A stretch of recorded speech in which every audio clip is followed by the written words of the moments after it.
इस तरह का कोई भी सिम्टम्स हो, आप उनको A9 onco दीजिए। उसके साथ ट्यूमर हो, इस तरह का कोई भी सिम्टम्स हो, आप उनको A9 onco दीजिए। उसके साथ जो भी ऑर्गन का कैंसर है, जैसे गले में अगर कैंसर है, ये फूड पाइप का भी हो सकता है, विंड पाइप का भी हो सकता है, यानी इसोफगस का भी हो सकता है, ट्रैकिया का भी हो सकता है। फिर आप उसके लिए या तो आप लिवर वन दे सकते हैं या फिर आप लंग्स फ्यूल दे सकते हैं। कैंसर पेशेंट्स को हमेशा थोड़ा सा डिप्रेशन एंजाइटी रहता है, उसके लिए ब्रेन वन भी देना है। सो A9 onco गले के स्पेसिफिक अपने लिवर वन या फिर यंग लंग्स फ्यूल दिया, और साथ में एक ब्रेन वन। डेंटा वन जो पुराना टूथपेस्ट है, वो भी दे सकते हैं। सो दिस इज, और मैं रिक्वेस्ट करूंगा सारे लोगों से, आप लोग इसका नोट करके भी रखें कि जो भी आंसर मैं देता हूं, आप उसको नोट करके रखें ताकि आपके लिए फ्यूचर में भी रेफरेंस हो जाए।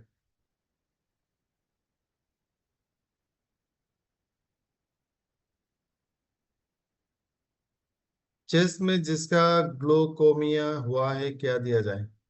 आपने नाम नहीं लिखा, 1 2 3 ग्लूकोमिया, तो मुझे नहीं समझ में आ रहा है। एक बीमारी है जिसका नाम है ग्लूकोमा, वो तो आंखों में होता है।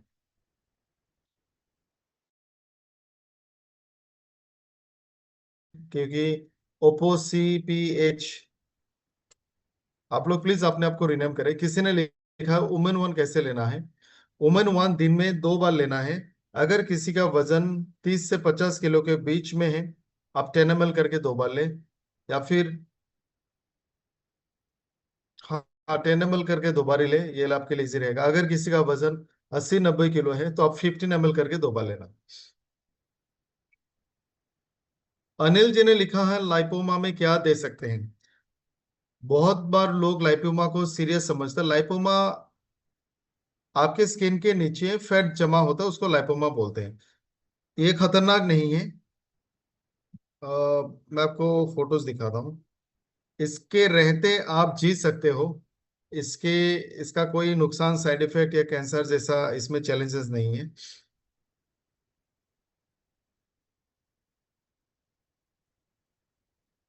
लाइपोमा एक चर्बी का मास है जो आपकी स्किन के नीचे जमा होता है। ये है लाइपोमा। ये स्किन के नीचे फैट जमा होता है। ये आप यहाँ में भी देख सकते हैं, स्किन है, फैट है। एक जगह पे थोड़ा ज्यादा फैट जमा होके वहां पे एक स्वेलिंग बन जाता है और बॉडी में ऐसा दिखेगा। ये कैंसरस नहीं है, ये सेफ है। अगर आप चाहो तो इसको सर्जरी करके, दिखने में थोड़ा खराब दिखता है, अदरवाइज ये आपको हेल्थ को नुकसान नहीं करती। ये सॉफ्ट है, थोड़ा सा इधर उधर हिलता जुलता है, इसका कोई रिस्क फैक्टर नहीं है। ये आप लिपोसक्शन करके इंजेक्शन से इसको निकाल सकते हैं, या फिर डॉक्टर इसको ऑपरेशन करके निकाल सकता है। सो अगर आपको इसके होने से कोई दिक्कत नहीं है कि जैसे है रहने दो, तो आप इसको रहने दे सकते हैं, क्योंकि ये आपके सेहत के लिए खतरा नहीं है। इसको कम करने के लिए मे बी प्रोडक्ट जो आपको मदद कर सकता है, SBTC और एक क्रिल आप दे सकते हो।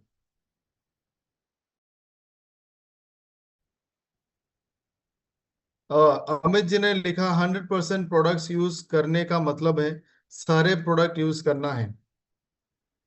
जी ऐसा तो मैं नहीं बोलूंगा, लेकिन हम अपने डेली लाइफ में जो भी प्रोडक्ट यूज करते हैं सुबह से लेकर रात तक, और उसमें से जो भी प्रोडक्ट आपके पास एस्ट्रोन वन से हैं, जैसे आप अपने कॉस्मेटिक को चेंज कर सकते हो, क्लिंजर, टोनर, मॉइस्चराइजर, आप साबुन भी यहाँ से ले सकते हो, फेस वॉश भी ले सकते हैं, शैम्पू भी ले सकते हैं, ऑयल भी ले सकते हैं।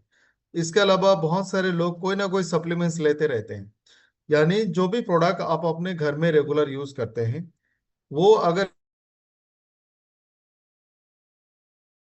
दूसरा ये भी है, जब आप प्रोडक्ट्स की प्रमोशन करते हैं, जो भी प्रोडक्ट का आप रेगुलर प्रमोट करते हैं, उन प्रोडक्ट्स का टेस्ट आपको एटलीस्ट एक बार लेना चाहिए।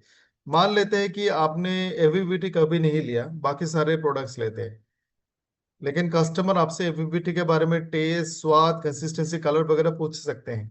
तो जो भी प्रोडक्ट आप प्रमोट करोगे, एटलीस्ट एक एक बार आप जरूर यूज करें, ताकि आपको इस प्रोडक्ट का एक पर्सनल।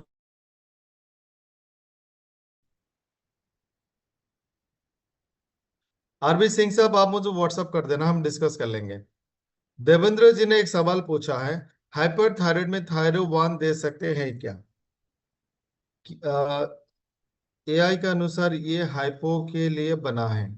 ओके, पहले तो मैं आप सभी को हाइपरथायरॉयडिज्म और हाइपोथायरॉयडिज्म थोड़ा सा समझा देता हूँ।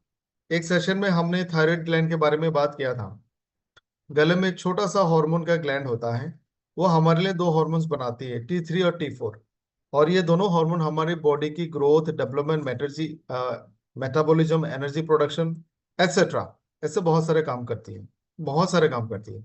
अगर ये T3 T4 कम हो जाए, उसको हाइपोथायरॉयडिज्म कहा जाता है, जिसका सिम्टम है वजन बढ़ना, ठंड लगना, एक्सेट्रा।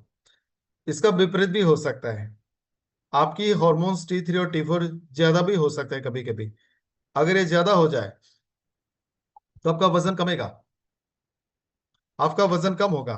और अगर ये दोनों हॉर्मोन्स कॉन्टिन्यूसली लॉन्ग टाइम तक बढ़ा रहेगा, आपकी बॉडी की मेटाबॉलिज्म फर्स्ट होगी, आपको गर्मी ज्यादा लगेगी, आप रेस्टलेस फील करोगे, एंजाइटी फील करोगे।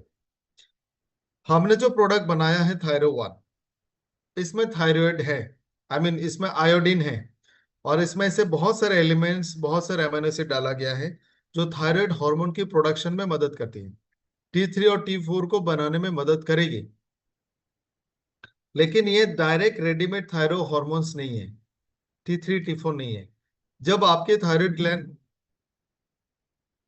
जब आपके thyroid glands already T3 T4 ज्यादा बना रही है, तो ब्रेन से उनके पास ऑलरेडी एक सिग्नल आती है कि तुम अपना T3 T4 को कम करो। इसलिए TSH कम होता जाएगा, यानी आपको T3 T4 कम करना है। अब जो खाना हम खाते हैं उसमें आयोडीन होता है, और आयोडीन एक बहुत कम कॉमन एलिमेंट है, जो बहुत ज्यादा लेने से आपका T3 T4 बढ़ सकता है। लेकिन इसका एक और कारण आजकल देखा गया है, जिसको बोलते हैं हाशीमोटो डिजीज, यानी ये ऑटो इम्यून डिजीज भी होता है, जिसके कारण थायराइड हार्मोन की प्रोडक्शन बढ़ जाती है। सो चाहे नेचुरल प्रोसेस से हो या फिर ऑटोनोमिक डिजीज से हो, थायराइड हार्मोन की प्रोडक्शन को कंट्रोल करने में या फिर रेगुलेट करने में थायरोन मदद करेगी। अगर आपका T3 T4 कम है, तब भी थायरोन इसको बढ़ाने में मदद करेगा। और अगर आपका T3 T4 ज्यादा है, तब भी इसको कम करने में मदद करेगा। हाइपर थायरॉयडिज्म में आपको थायरोन एक ही बार लेना है, एक ही कैप्सूल लेना है, टेबलेट लेना है। हाइपोथायरॉयडिज्म में आप दो दो करके दो बार ले सकते हैं। सो आयोडीन नमक के कंजम्पशन को कम करें, आप आयोडाइज सॉल्ट कम खाएं, समुंदर सी फूड को कम खाएं, थायरोवन एक बार लेना करें। आनंद जी ने लिखा है, सफेद दाग कम नहीं हो रहा है। आप थोड़ा डिटेल में भी लिखिए कि आपने उनको क्या क्या दिया था। आशीष मनहन जी ने लिखा है, women one age a normal use के लिए लेडीज को दिया जा सकता है। जी बिल्कुल, ये एक वुमेन टॉनिक है, इसमें न्यूट्रिशन है, ये हार्मोन बैलेंस करेगा, स्ट्रेस एंजाइटी को कम करेगा, रिप्रोडक्शन के लिए अच्छा है। सो कोई भी फीमेल इसका यूज कर सकती है। हिना जी ने लिखा, थायरो वन एंड लिवो वन कैसे लेना है, व्हाट टाइम, एम्प्टी स्टोमक। आप सुबह उठ के थायरो वन ले लेना। आपने ब्रेकफास्ट किया होगा, नहीं किया होगा, नो प्रॉब्लम। आप सुबह उठ के थायरो वन ले ले, और सुबह के खाने के बाद और शाम को एक बार लिव वन भी ले ले। सो थायरो वन सुबह एक बार हो गया, उससे 12 घंटे के बाद दोबारा थायरो वन ले लेंगे। ब्रेकफास्ट के बाद आपने लिव वन ले लिया, उसके बाद 8-10 घंटे के बाद दूसरा लिव वन ले लीजिए। कनक्सिन आटोडारिया जी ने लिखा है, किडनी डायलिसिस पेशेंट को क्या दे सकते हैं? किडनी पेशेंट को प्रोडक्ट देने के लिए थोड़ा सा हमें केयरफुल होना पड़ेगा।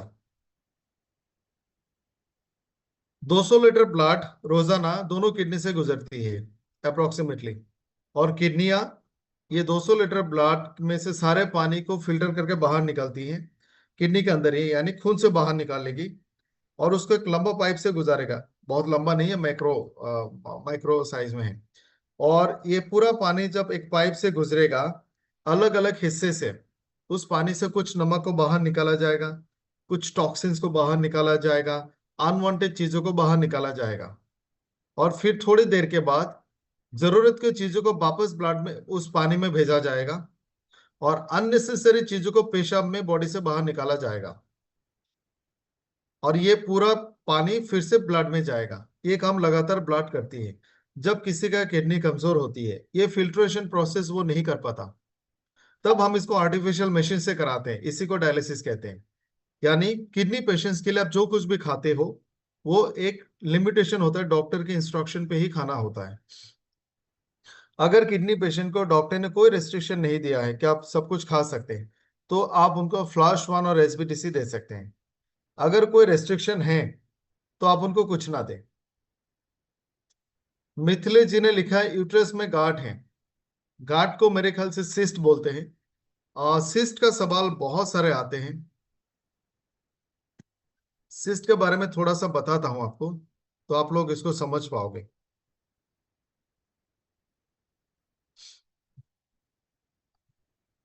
यह है सिस्ट, आपको फोटो में दिख रहा होगा।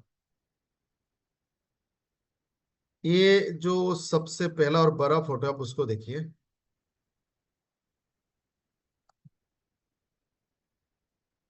ये सिस्ट थोड़ा सा स्वेलिंग जैसा दिखेगा।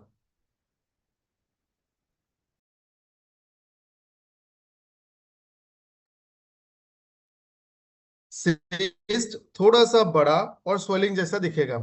जिट या फिर पिंपल थोड़ा सा अलग है। उसका एक पॉइंटेड टिप होगा और उसमें सफेद सफेद पस फॉर्म होगा। सिस्ट सिंपल सा स्वेलिंग है, और उसके अंदर में कभी कभी कोई लिक्विड रह सकता है। ये है सिस्ट का अलग अलग टाइप्स। ये ओवरी का सिस्ट है, यूट्रस में सिस्ट होता है। सो बहुत सारे अलग अलग सिस्ट होते हैं। सिस्ट एक छोटा सा बैग जैसा है, उसके अंदर में कुछ लिक्विड जमा होता है। कभी हवा भी जमा हो सकता है, कभी पस भी जमा हो सकता है। ये छोटा रहता है, और ये आप इसको टच करोगे थोड़ा सा मूवमेंट भी हो सकता है। ये पूरे बॉडी में कहीं में भी हो सकता है। सबसे पहले जो सिस्ट है उसको कहा जाता है एपिडर्मोइड सिस्ट। एपिडर्मल का मतलब स्किन के ऊपर के जैसे एपिडर्मिस होती है। स्किन के टॉप लेयर में कोई सिस्ट होगा तो उसको एपिडर्मल सिस्ट कहा जाता है।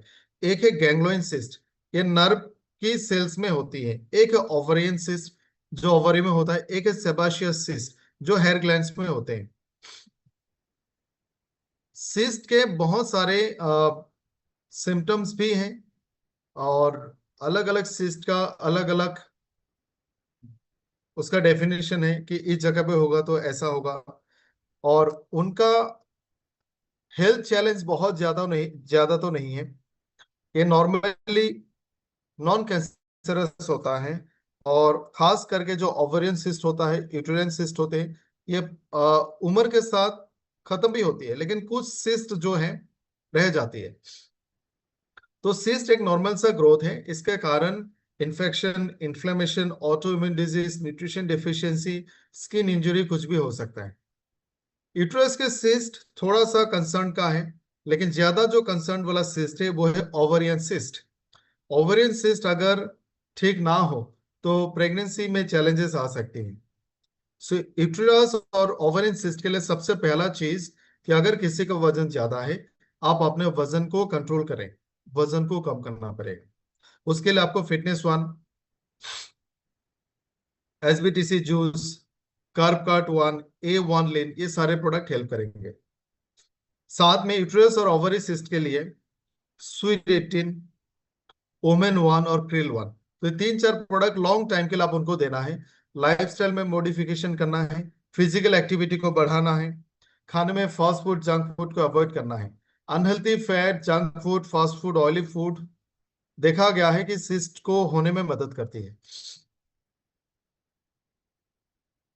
नीलम जी ने लिखा 11 साल के बच्चे को टॉन्सिलाइटिस हुआ है। टॉन्सिलाइटिस एक तरह का टॉन्सिल का इन्फ्लेमेशन और इन्फेक्शन भी है। डॉक्टर का इलाज कराएं, साथ में गर्म पानी के साथ फिटनेस वन दीजिए। गर्म पानी के साथ एबीबीटी जूस भी पिला सकते हैं, फिर एसबीटीसी जूस। ये दो प्रोडक्ट हमारे एंड से दीजिए, और उनको बोलना कि डॉक्टर का ट्रीटमेंट कराएं। दिनेश जी ने एक फोटो भेजा है, हेयर फॉलिंग का प्रॉब्लम है, 40 साल है। हेयर फॉल एक नेचुरल तरीके से भी होता है दिनेश जी। नेचुरल तरीके से मतलब मेरे माँ बाप से, मेरे फादर का अगर हेयर फॉल 40 में शुरू हुआ एक पर्टिकुलर पैटर्न पे, तो मेरा भी हो सकता है। तो अगर इनका हेयर फॉल जेनेटिक है कि इनके खानदान में लोगों को इस उम्र में इस तरह से होता है, तो रीग्रोथ होने का चांसेस तो कम है। फिर भी आप उनको हेयर वन का कैप्सूल, उसके बाद जो हमारा एम्बर वन का शैम्पू है वो लगाना, और रात को सोने के टाइम पे एम्बर वन के हेयर ऑयल से मसाज कराना। एक बहुत स्पेशल और बहुत ही स्पेशलिस्ट प्रोडक्ट हम करने वाले हैं। हेयर सीरम शायद हम लोग पॉकेट में लॉन्च करेंगे। वो प्रोडक्ट जब आ जाएगा आप उसको भी यूज कर सकते हैं। से सुना आप लोग, हमारी बॉडी जब एनर्जी बनाती है, एनर्जी प्रोड्यूस करती है, ग्लूकोज ऑक्सीजन के इस्तेमाल करके, ये प्रक्रिया के लिए बॉडी को एनएमएन चाहिए, एनएडी प्लस चाहिए। बढ़ती उम्र के साथ एनएडी की मात्रा कम हो जाती है, लेकिन ग्लूकोज और ऑक्सीजन कम नहीं होता। सिर्फ एनएडी कम होने के कारण आपका एनर्जी प्रोडक्शन कम होता है।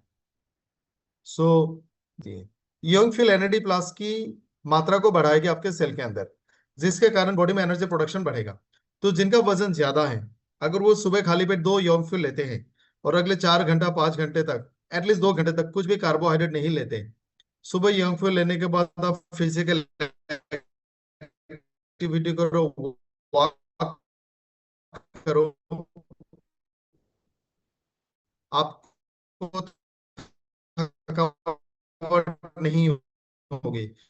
वो एनर्जी आपको यंग फ्यूल दिलाएगी, फ्यूल और कार्बोहाइड्रेट। तो इसमें ग्लूकोज नहीं है तो वो फैट यूटिलाइज करेगी। तो इस तरह से यंग फ्यूल का इस्तेमाल आप वेट मैनेजमेंट के लिए कर सकते हैं। अदरवाइज सबके लिए सुबह उठ के 2 यंग फ्यूल ले लेना है, और आप ब्रेकफास्ट करो। तो इस तरह से कम पहला 6 महीना आप 2 यंग फ्यूल लेना है, उसके बाद एक एक लेना है। और इस तरह से जो 40 के आसपास में है, आप कम से कम 2 बार 2 कैप्सूल 6 महीने से लेकर साल भर ले, तो 1 साल का इस कंप्लीट कोर्स से आपकी एज रिवर्सिंग हो जाएगी। उसके बाद आप एक एक करके अगले 6 महीने तक कंटिन्यू करें।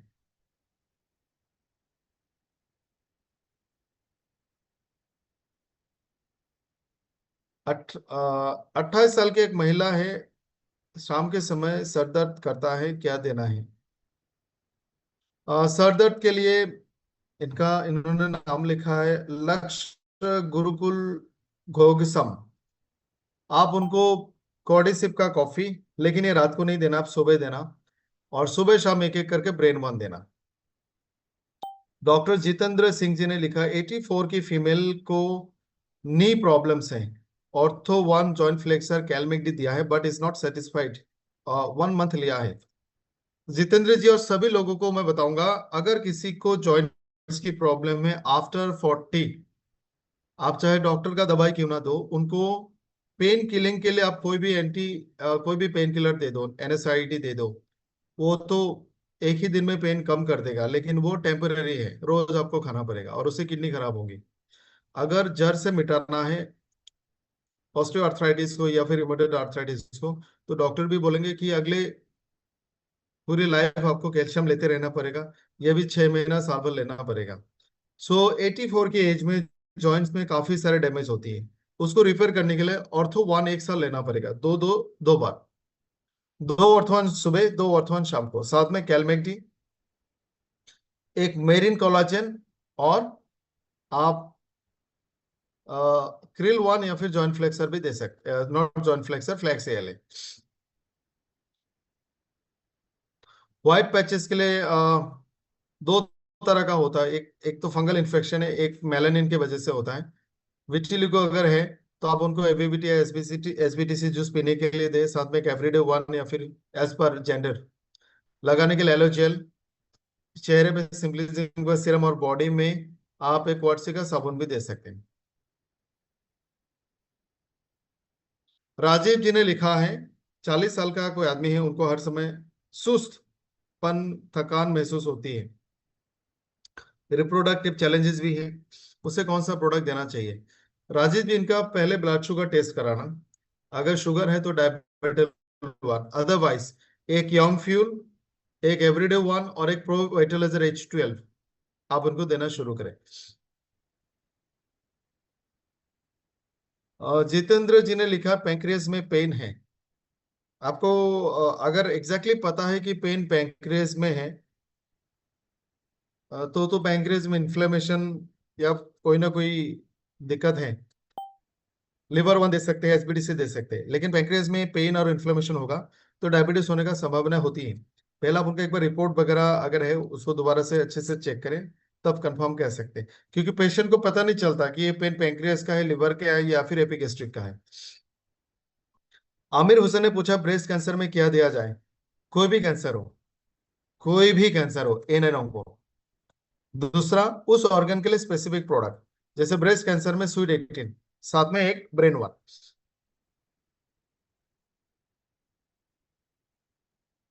राजेश जी ने लिखा है कोई 14 साल का लड़का है, क्रिकेट खेलता है, उसको क्या दे सकते हैं? A1 junior, vegan one, Ashwa one, ये 3 प्रोडक्ट दे सकते हैं। मंजू जी ने लिखा है आई के ऊपर काफी लोगों की स्किन का कलर एक साइड से व्हाइट हो जाता है, ये कोलेस्ट्रॉल की वजह से होता है, और कोई प्रोडक्ट ऐसा नहीं है कि इसको लेने से वहां का कोलेस्ट्रॉल कम हो जाएगा, ये हम नहीं कह सकते। इसके बहुत सारे लेजर और दूसरे थेरेपीज आती है, लेकिन अगर उनका लिपिड प्रोफाइल में गड़बड़ है तो आप उनको वेट मैनेजमेंट के प्रोडक्ट दे सकते हैं, आप एक हार्ट वन दे सकते हैं, क्रिल दे सकते हैं, SBDC दे सकते हैं।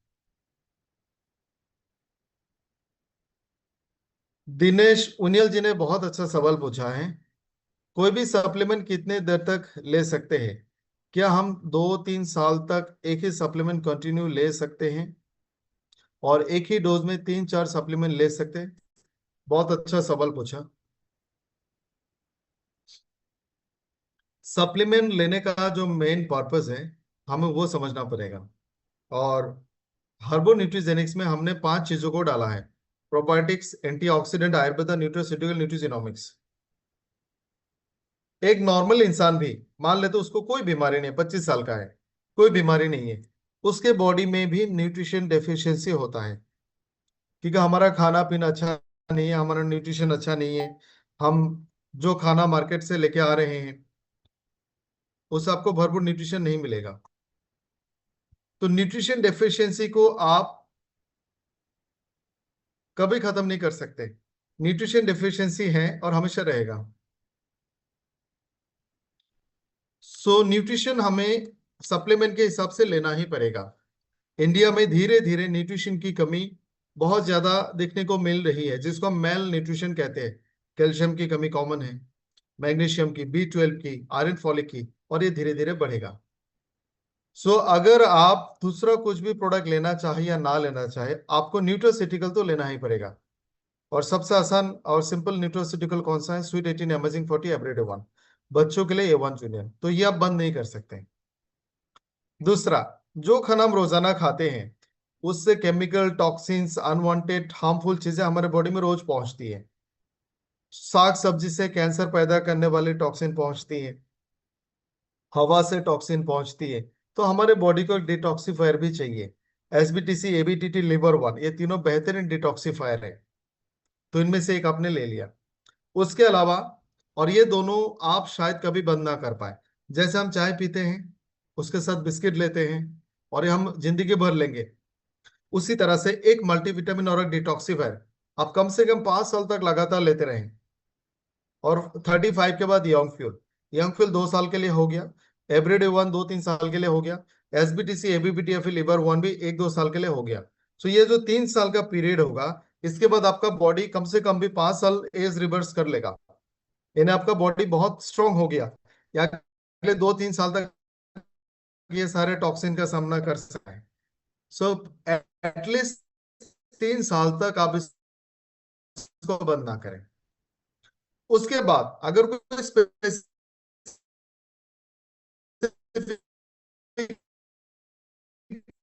किसी को ब्रेन और नर्वस सिस्टम की प्रॉब्लम, लिवर की प्रॉब्लम के, उस हिसाब से दूसरा सकते हैं।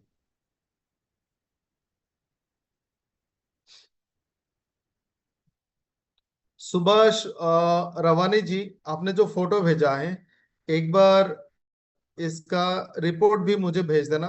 आई एम श्योर कि हॉस्पिटल में रहे होंगे, इस बीमारी का जो इलाज हुआ एक्सीडेंट के बाद, इसका जो डिस्चार्ज पेपर है वो मुझे भेजना। दीपाली देढ़िया ने लिखा था कि पानी भर जाना, लिवर सिकुड़ जाना, ब्लड वोमिट होना, ये तो सीवियर।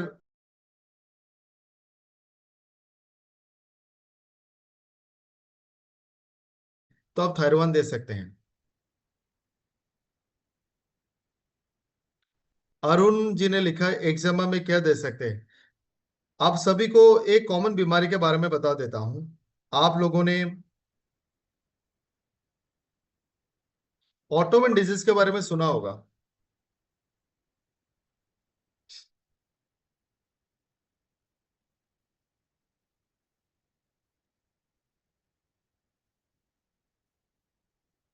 ऑटोमिन डिजीज का मतलब है जब हमारा इम्यून सिस्टम हमारे बॉडी पे हमला करता है।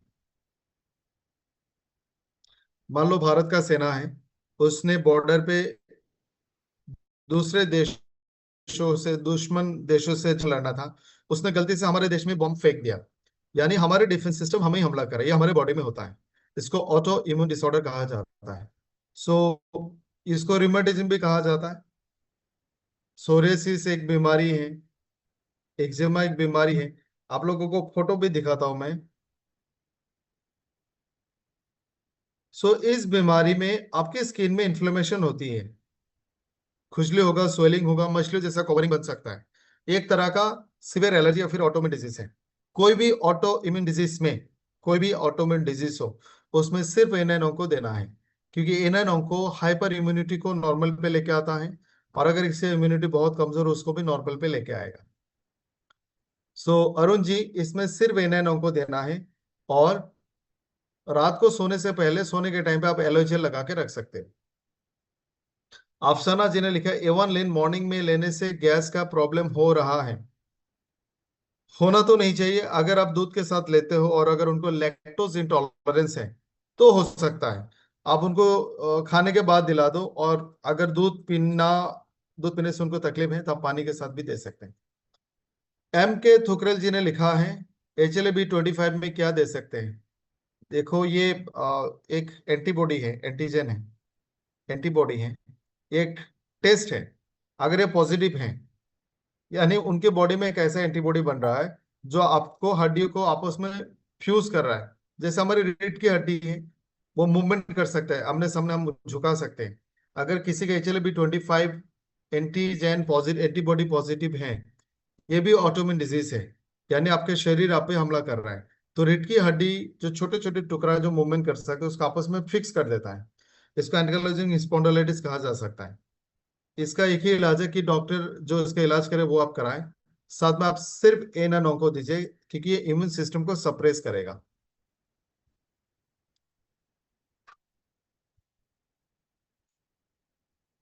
महेंद्र जी ने लिखा 40 साल की कोई है, उनके पैर के तलवे में दर्द होता है, एवरीडे वन ब्रेन वन ले रहा है, 2 मंथ से रिलीफ नहीं हो रहा है।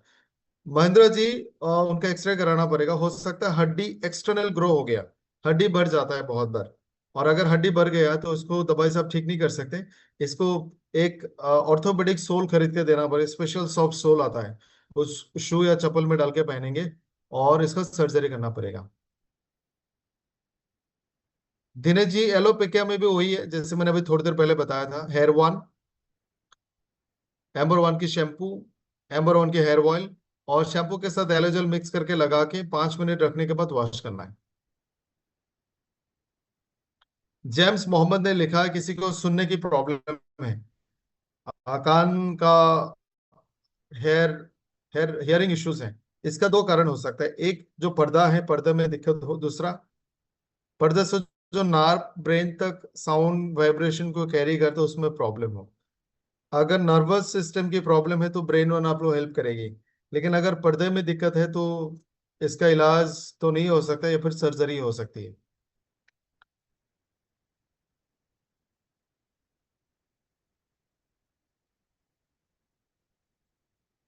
राजेश जी ने एक बीमारी के बारे में बताया, डिस्ट्रॉफी।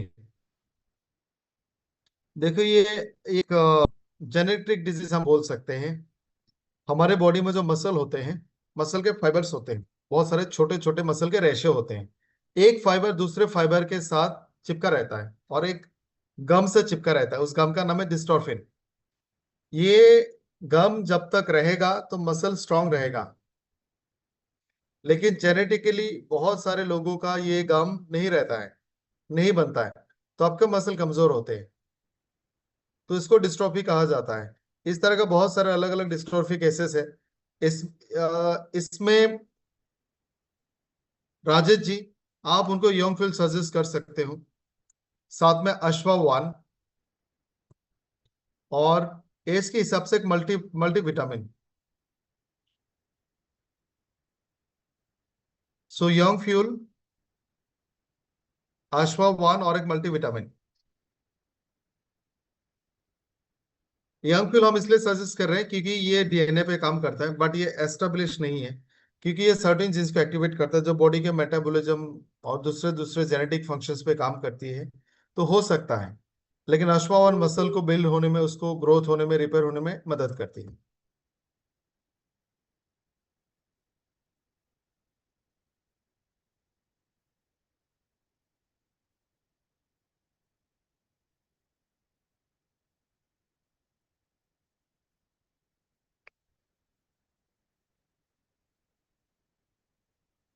राजशेखर श्रीनिवासन जी ने लिखा, I am doctor Rajashekar from Mysore.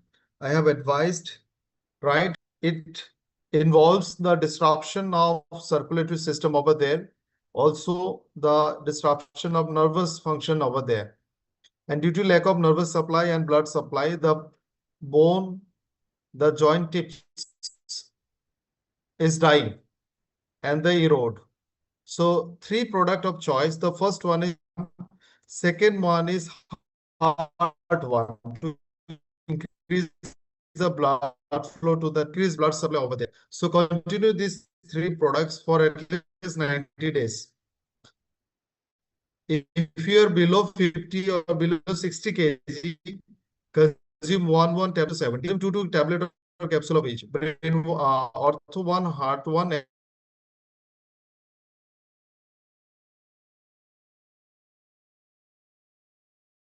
Psoriasis तो नहीं, लिवर सिरोसिस होता है, और हेपेटाइटिस के लिए लिखा है। लिवर सिरोसिस तो ये लिवर का बहुत डेंजरस सिचुएशन है, और साथ में अगर हेपेटाइटिस है, इज वेरी डेंजरस। तो आपने नाम नहीं लिखा, 1+ ही लिखा आ रहा है, मुझे वही बोलना पड़ेगा।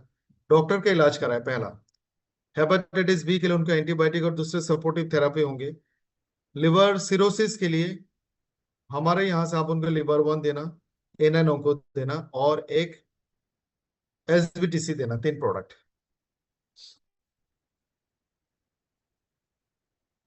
मनी लाली जी ने लिखा है, योंगफिल का डोज मैंने ऑलरेडी बता दिया।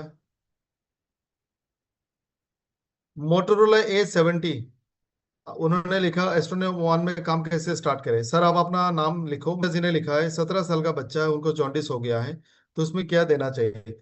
जॉन्डिस लिवर की बीमारी का सिम्टम है, लक्षण है। जैसे अगर आपको बॉडी में कहीं पे पेन होता है, पेन कोई बीमारी नहीं है, लक्षण है। पेन का कारण बीमारी है, हो सकता है आपको इन्फेक्शन हुआ हो, इंजुरी हुआ हो, एसेट्रा। सो जॉन्डिस एक सिम्टम है कि आपका लिवर को नुकसान हुआ है। इन्फेक्शन से हो सकता है, अल्कोहल से हो सकता है, इन्फ्लेमेशन से हो सकता है, अनहेल्दी फैटी ईटिंग से हो सकता है।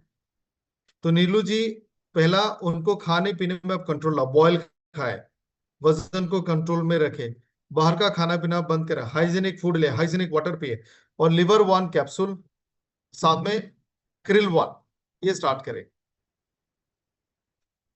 श्वेता जी ने लिखा है, TSH लेवल बढ़ गया तो क्या लेना चाहिए।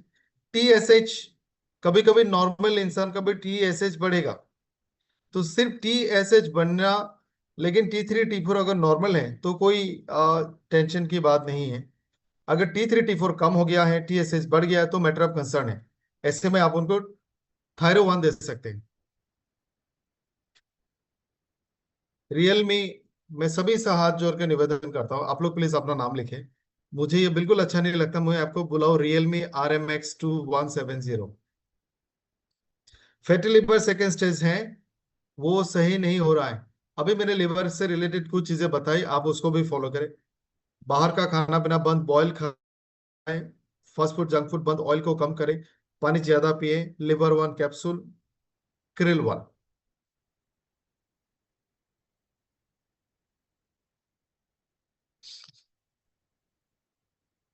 सुभाष जी ने लिखा है, 4.5 साल का बच्चा है, ऑटो इम्यून डिजीज है, कौन सा डिजीज है सुभाष जी, एक बार नाम लिखना।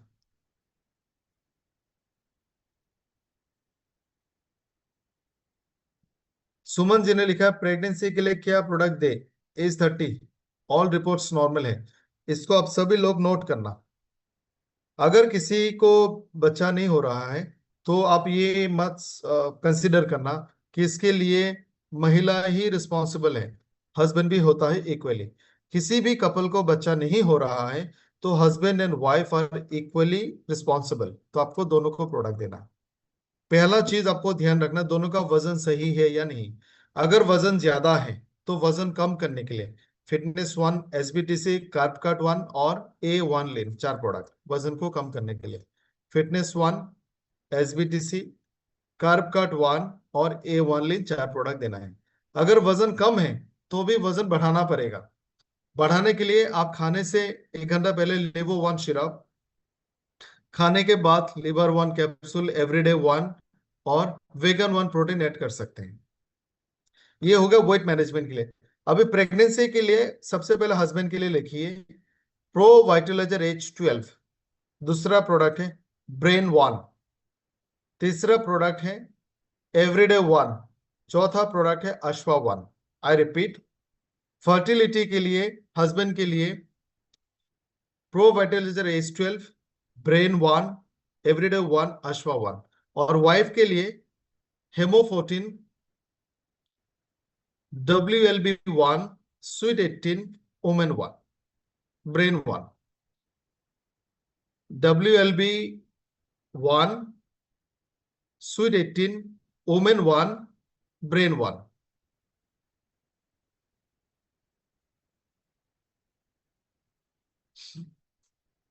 शिव शंकर जी ने कुछ फोटो भेजा, मुझे ये सोरियासिस ऐसा दिख रहा है। हो सकता है ना हो, इन्फेक्शन भी हो सकता है। अगर ये फैल रहा है और घर के दूसरे लोगों को भी हो रहा है, तो इन्फेक्शन है, अदरवाइज सोरियासिस हो सकता है। तो अभी थोड़ी देर पहले हमने जो डिस्कस किया, वही दे सकते हैं उनको।